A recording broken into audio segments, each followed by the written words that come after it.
Halo. Habari yako? Salama sana. Natumai umeshinda salama. Niko salama, labda wewe?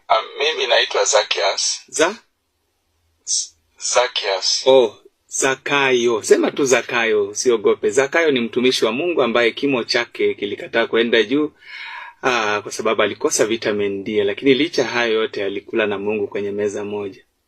Oh, ndio. Hata hivyo ni sawa tu, bado ni jina langu. Ndio Zakayo, nikusaidie aje? Okay, nimefanya makosa moja, nimetuma pesa kwenye wrong number.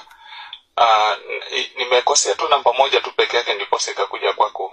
Hizo pesa niko hospitali na mtoto alikuwa amelazwa kwa sababu alikuwa affected na tear gas kwa maandamano. Alafu pia ni kama kanista ilimpata mahali, kwa hivyo aliumia. Zakayo, naenda na mtoto maandamano? Hapana, ni zile tu harakati za mtoto kucheza na wengine. Sasa kwa sababu hiyo siku wako wameenda shule. Wewe mwenyewe hiyo siku ulikuwa wapi?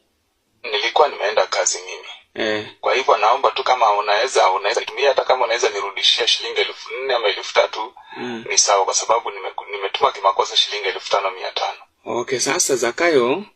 Ndio. Wacha tuamini Mungu, tuombe kwanza. Amen. Tuamini Mungu, nitaomba tu lakini Mungu atafungua njia. Okay. Alafu nitakurudishia pesa. Tutaimba tu kwanza pambia, alafu wewe utapokea. Sawa?